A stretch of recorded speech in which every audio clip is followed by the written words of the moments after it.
Hello students, good morning everybody. 11th के 3 chapters हमने अब तक के कंप्लीट किए हैं।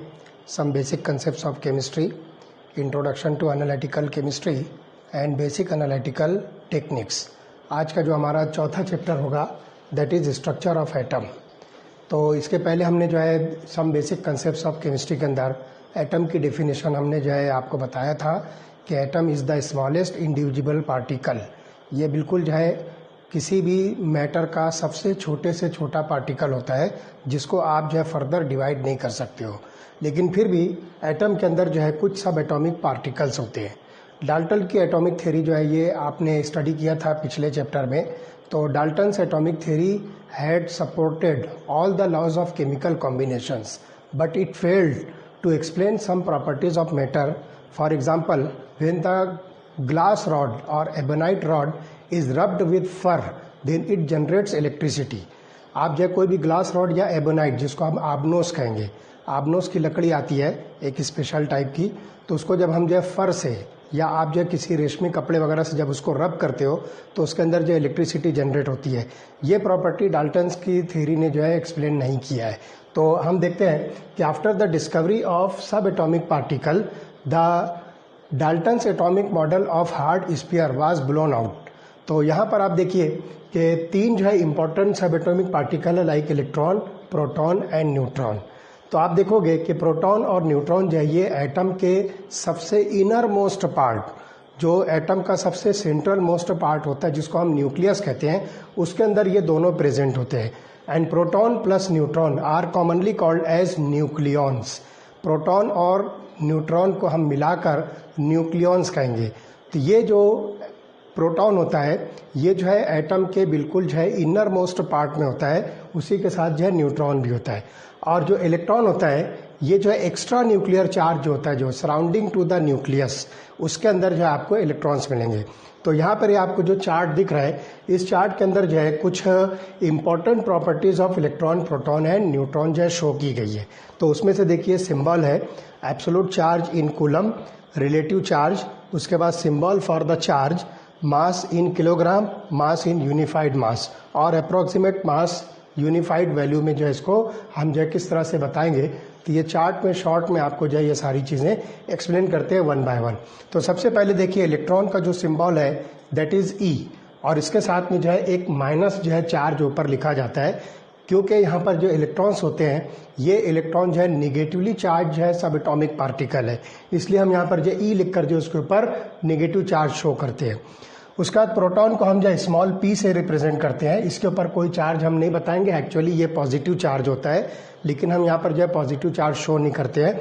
और न्यूट्रॉन जो होते हैं ये चार्जलेस पार्टिकल्स होते हैं, they do not have positive और निगेटिव चार्ज, तो ये चार्जलेस पार्टिकल्स होते हैं और इसको हम जो है स्मॉल एन से जो है रिप्रेजेंट करेंगे। उसके बाद आइए एब्सोल्यूट चार्ज पर कूलम। तो आप देखिए 1.6022 × 10⁻⁹ कूलम्स ये निगेटिव वैल्यू में होगा। तो ये इलेक्ट्रॉन के ऊपर जो है जो प्रेजेंट चार्ज होता है उसकी वैल्यू जो है 1.6022 × 10⁻⁹ कूलम है, और ये निगेटिव वैल्यू में है। और सेम वैल्यू आपको प्रोटॉन की मिलेगी। जितना चार्ज इलेक्ट्रॉन पर निगेटिव होता है उतना ही चार्ज प्रोटॉन पर पॉजिटिव होता है, तो हम यहाँ पर प्लस 1.6022 × 10⁻⁹ कूलम्स लिख रहे हैं। और चूंकि न्यूट्रॉन जो है ये चार्जलेस पार्टिकल्स होते हैं, इसलिए उसके ऊपर जो चार्ज हम यहाँ पर 0 शो कर रहे हैं। उसके बाद आइए रिलेटिव चार्ज। आपस में हम जो रिलेशन में अगर हम इसको फॉर एग्जांपल कंसीडर करें कि it has a unit negative charge, तो ये रिलेटिव चार्ज हो जाएगा। तो ये हम -1 से इंडिकेट करेंगे, और प्रोटॉन के चार्ज को हम जो है +1 से इंडिकेट करेंगे, और न्यूट्रॉन जो है चार्जलेस पार्टिकल है इसलिए हम यहाँ पर 0 लिख रहे हैं। उसके बाद जो है सिंबल फॉर चार्ज, तो इलेक्ट्रॉन को हम जो है -E से रिप्रेजेंट करेंगे, प्रोटॉन को हम जो है +E से रिप्रेजेंट करेंगे, और न्यूट्रॉन के रिप्रेजेंटेशन के लिए कोई यहाँ पर जो सिंबल चार्ज का नहीं है। उसके बाद जो किलोग्राम के अंदर अगर हम इसका जो है मास इलेक्ट्रॉन, प्रोटॉन और न्यूट्रॉन का देखें तो we observe the mass of electron in kilogram is about 9.10938 × 10⁻31। बहुत ही मामूली सा जो है इसके ऊपर जो मास होता है, बहुत ही थोड़ा होता है, लेकिन फिर भी कुछ ना कुछ तो मास ज़रूर है, वो भले ही बहुत थोड़ा सा हो लेकिन ये कंसिडरेबल है। तो हम यहाँ पर लिखते हैं 9.10938 × 10⁻31 किलोग्राम। और उसके बाद जो है यहाँ पर प्रोटॉन का जो मास होगा that is about 1.6726 into 10⁻⁻27 kilogram.